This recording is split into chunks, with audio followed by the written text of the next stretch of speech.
So hello everyone, welcome back my Sciencopedia की एक नई वीडियो में आपका फिर से स्वागत है। आज की क्लास में हम बात करेंगे क्लास 9 की केमिस्ट्री के chapter number first matter in our surrounding के बारे में। अब हमारे सराउंडिंग में बहुत सारा मैटर है, आज हम इसके बारे में बात करेंगे।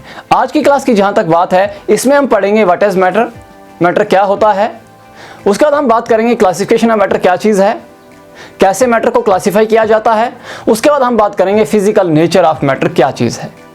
इस क्लास के बाद आपको और कोई दूसरी क्लास देखने की ज़रूरत नहीं पड़ेगी इन टॉपिक्स को कवर करने के लिए।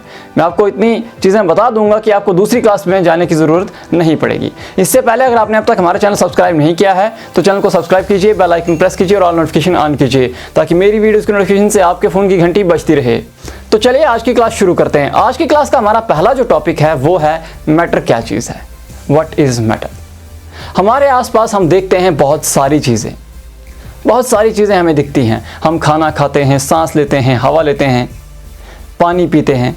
हम लोग, मेरे हाथ में ये मार्कर है, ये बोर्ड है, वो कैमरा है जिससे मैं शूट कर रहा हूँ। मेरे आसपास बहुत सारी चीज़ें और भी पड़ी हुई हैं, किताब है, पानी की बोतल है, बहुत सारी चीज़ें हैं। हमारे पास ये घर है। मतलब कहने का ये है कि जितनी भी चीज़ें हमारी अर्थ पर हैं, जो हमको नज़र आती हैं, जिनमें वज़न है और जो जगह घेरती हैं। अब हम बोलेंगे एयर इनविजिबल है, लेकिन एयर जो है वो भी जगह घेरती है और उसका भी वज़न है। कहने का मतलब ये है इन शॉर्ट कि जितनी भी चीज़ें जगह घेरती हैं और जिनका वज़न है उसको हम मैटर कहते हैं। या दूसरे लफ्ज़ों में कहूँ, जितनी भी चीज़ें जिनका वज़न है और जिनका वॉल्यूम होता है उसको हम मैटर कहते हैं। मैंने यहाँ इसकी डेफिनेशन लिखी हुई है, आप लोग लिख सकते हैं। Anything which occupy space and has mass is termed as matter.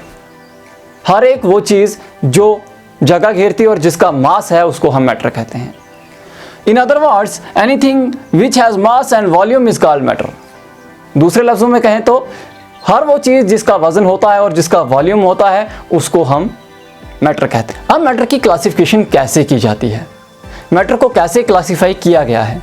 अब जहाँ तक क्लासिफिकेशन की बात है तो इंसान शुरुआती दौर से ही, एंशिएंट टाइम से ही मैटर को क्लासीफाई करने में लगा हुआ है। हमारी अर्थ पे जो मैटर है उसको क्लासीफाई करने में इंसान लगा हुआ है। एंशिएंट इंडियन फिलोसफर्स का मानना था कि जितना भी मैटर अर्थ पे है, फिर वो लिविंग मैटर है या नॉन लिविंग मैटर है, वो 5 एलिमेंट से बना हुआ है, 5 बेसिक एलिमेंट से बना हुआ है। उन 5 बेसिक एलिमेंट्स को उन्होंने एक टर्म दी, पंच तत्व। उनने बोला जितना भी मैटर है वो सारा इन्हीं 5 तत्वों से बना हुआ है।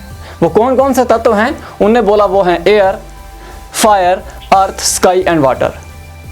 हिंदी में कहा जाता है वायु, अग्नि, पृथ्वी, जल और आकाश। उन्होंने बोला जितनी भी ये चीज़ें हैं हमारी अर्थ पे वो सारी इन्हीं 5 चीज़ों से बनी हुई हैं। एंशिएंट ग्रीक फिलोसफर्स जो थे वो भी इस चीज़ को एग्री करते थे। उन्होंने बोला कि हाँ भाई, ये चीज़ हम भी एग्री करते हैं, हम भी इसी कंक्लूजन पे पहुँचे हैं कि जितना भी मैटर अर्थ पे है वो इन्हीं 5 चीज़ों से बना हुआ है। लेकिन अगर हम मॉडर्न डे साइंटिस्ट की बात करें, वो मैटर को उसकी प्रॉपर्टीज़ के बेस पे डिवाइड करते हैं। उनने मैटर को डिवाइड किया है फिजिकल प्रॉपर्टीज़ के बेस पे और केमिकल प्रॉपर्टीज़ के बेस पे। उन्होंने 2 ग्रुप्स बना दिए हैं, depending upon physical properties of matter and depending upon chemical properties of matter. ये जो चैप्टर है इसमें हम मैटर की फिजिकल प्रॉपर्टीज़ के बारे में बात करेंगे। आगे का जो चैप्टर होंगे उसमें हम केमिकल प्रॉपर्टीज़ भी डिस्कस करेंगे, लेकिन इस चैप्टर में हम सिर्फ फिजिकल प्रॉपर्टीज़ ही डील करेंगे। अब बारी आ जाती है फिजिकल नेचर ऑफ मैटर की। तो मैटर की फिजिकल नेचर कैसी है? क्या मैटर कंटिन्यूअस है या मैटर डिसकंटिन्यूअस है? मतलब मैटर ब्लॉक ऑफ वुड की तरह कंटिन्यूअस है या सैंड की तरह डिसकंटिन्यूअस है, पार्टिकल शेप में है। तो जहाँ तक फिजिकल नेचर ऑफ मैटर की बात है, यहाँ पर भी 2 स्कूल ऑफ थॉट्स शुरू से एग्जिस्ट करते हैं।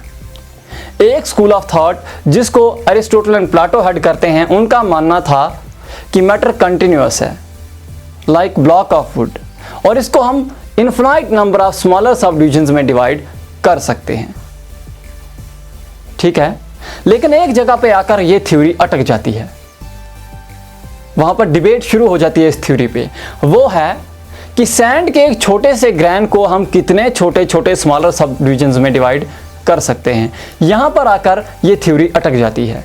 उसके बाद 400 BC में मैटर की एक नई थ्योरी आई जिसको डेमोक्राइटस ने दिया था, जिसका नाम था डिसकंटिन्यूअस थ्योरी ऑफ मैटर। इस थ्योरी के मुताबिक डेमोक्राइटस ने कहा, डेमोक्राइटस जो कि ल्यूकिपिस के पीपल थे, ल्यूकिपिस ने सबसे पहले ये बात बोली थी कि सैंड का जो ग्रैन है उसको हम फाइनाइट नंबर ऑफ स्मॉलर सब यूनिट्स में डिवाइड कर सकते हैं। इन इनफिनाइट नंबर ऑफ डिविजन्स में डिवाइड नहीं कर सकते हैं, फाइनाइट नंबर ऑफ डिविजन में डिवाइड कर सकते हैं, एक लिमिट है। तो डेमोक्राइटस ने उनके काम को एक्सटेंड किया और उन्होंने आगे थ्योरी प्रपोज की जिसको हम कहते हैं डिसकंटिन्यूअस थ्योरी ऑफ मैटर। इस थ्योरी के मुताबिक उन्होंने बोला कि मैटर जो है वो एटम्स से बना हुआ है, जितना भी मैटर अर्थ पे है वो एटम्स से बना हुआ है।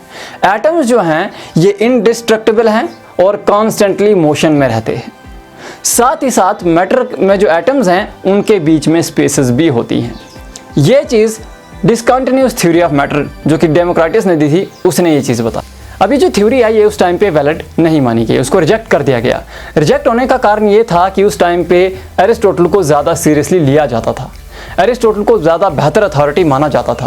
उन्होंने बोला कि एरिस्टोटल की जो बात है उसमें दम है, मतलब बाकी फिलोसफर्स के साथ उन्होंने बात की, जब उनको कन्विंस कर दिया कि ये थ्योरी वैलिड नहीं है, अपने तर्क देकर उन्होंने बाकियों को इन्फ्लुएंस किया, बाकियों को कन्विंस किया। लेकिन बाद में 1804 में एक थ्योरी आई जिसका नाम है डाल्टन एटॉमिक थ्योरी, जिसको जॉन डाल्टन ने दिया था। उनने बोला कि ये जो थ्योरी थी ये सही थी। मैटर जो है छोटे छोटे स्मॉलर सब यूनिट्स का बना हुआ है जिसको हम एटम्स कहते हैं, और एटम्स कंटिन्यूसली मोशन में रहते हैं। उनने इस थ्योरी को सही ठहराया। तो इसका मतलब क्या हुआ, मैटर जो है वो छोटे छोटे स्मॉलर यूनिट्स का बना हुआ है जिसको हम एटम्स कहते हैं। यानी कहने का मतलब क्या है, मैटर पार्टिकल्स का बना हुआ है। अगर हमने इसको डिमॉन्स्ट्रेट करना हो तो हम कैसे करेंगे, हम लोग क्या करेंगे, हम एक बीकर में पानी लेंगे और उसका लेवल हम मार्क कर देंगे। जहाँ तक हमने बीकर में पानी रखा है उसका लेवल हम मार्क करेंगे, उसमें हम 2-3 चम्मच चीनी या नमक डिजॉल्व करेंगे। फिर हम देखेंगे क्या पानी का लेवल राइज हुआ है, तो पानी का लेवल राइज नहीं होगा। तो वो जो चीनी हमने डाली वो गई तो गई कहाँ। अगर चीनी डिसअपेयर हुई, डिजॉल्व हुई, तो पानी ऊपर चढ़ना चाहिए था, लेवल राइज करना चाहिए था, लेकिन ऐसा नहीं हुआ। इसका मतलब क्या है, मैटर कंटिन्यूस नहीं है। क्योंकि कंटिन्यूस होता तो लेयर ऊपर चढ़ जाती पानी की, लेकिन ऐसा नहीं हुआ। कहने का मतलब क्या है, इसका मतलब ये है कि मैटर जो है वो पार्टिकल्स में है, और वो जो चीनी हमने डाली है वो उन पार्टिकल्स के बीच की जो स्पेसेस हैं उसमें उसके पार्टिकल्स चले गए हैं। ठीक है, इससे ये प्रूव होता है कि मैटर पार्टिकल्स की शेप में है, और वो जो चीनी हमने उसमें डाली है वो उन पार्टिकल्स के बीच की स्पेसेस में चली गई है। उसके पार्टिकल्स उन पानी के पार्टिकल्स के बीच की जो स्पेसेस हैं वहाँ पर चले गए हैं। अब दूसरी चीज़ कि मैटर के जो ये पार्टिकल्स हैं, ये जो एटम्स हैं, ये कितने छोटे हैं, ये डिविजन्स कितनी छोटी हैं। तो अगर हम इसके लिए एक्टिविटी करें तो हम ये देखेंगे कि इनकी डिविजन्स बहुत ही छोटी हैं, बहुत छोटे छोटे स्मॉलर सब यूनिट्स हैं, यानी कि हमारी इमेजिनेशन से भी ज़्यादा छोटे हैं, बहुत ही छोटे हैं। अब इसको कैसे हम कर सकते हैं, हम लोग एक बीकर लेंगे, उसमें हम 100 ml वाटर रखेंगे, और साथ में हम 3, 4, 5 बीकर और भी रखेंगे जिसमें हम 90 ml पानी रखेंगे हर बीकर में। ठीक है, हम जिस बीकर में हमने 100 ml वाटर रखा है हम उसमें 2-3 ड्रॉप इंक डाल देंगे और उसको अच्छे से मिक्स कर देंगे, यानी कि वो अच्छे से घुल जाएगी। इंक जब फैल जाएगी बीकर में, ठीक है, बीकर में फैल गई, उसके बाद क्या करना है, उस बीकर से हम 10 ml जो सोल्यूशन है उसको लेकर दूसरे बीकर में डालेंगे। हम देखेंगे कि उसमें भी कलर चेंज हो जाएगा, इंक जो है पूरी तरह से डिस्पर्स हो जाएगी। फिर उस बीकर से निकाल के हमने 10 ml तीसरे बीकर में डालना है। हम ये क्या कर रहे हैं, हम डिल्यूशन कर रहे हैं, डाइल्यूट कर रहे हैं सॉल्यूशन को। पहले जो था थोड़ा ज़्यादा कंसनट्रेटेड था, उसके बाद थोड़ा सा डिल्यूट हो गया, फिर थोड़ा और डिल्यूट हो गया, फिर थोड़ा और डिल्यूट हो गया। तो क्या हो रहा है, मतलब ये जो पार्टिकल्स हैं ये डिस्पर्स कर रहे हैं। ठीक है, अब हमने तीसरे से चौथे, चौथे से पांचवें, वैसे छठे बीकर तक 7-8 बीकर हमने रखने हैं। तो हम देखेंगे कि हर बीकर में कलर चेंज हुआ। बेशक पहले में ज़्यादा है, फिर थोड़ा कम कम कम कम करके, लेकिन हर बीकर में कलर चेंज हुआ। तो कहने का मतलब ये है कि ये पार्टिकल्स जो हैं ये बहुत छोटे हैं, इतने छोटे हैं कि हमारी इमेजिनेशन से ज़्यादा छोटे हैं।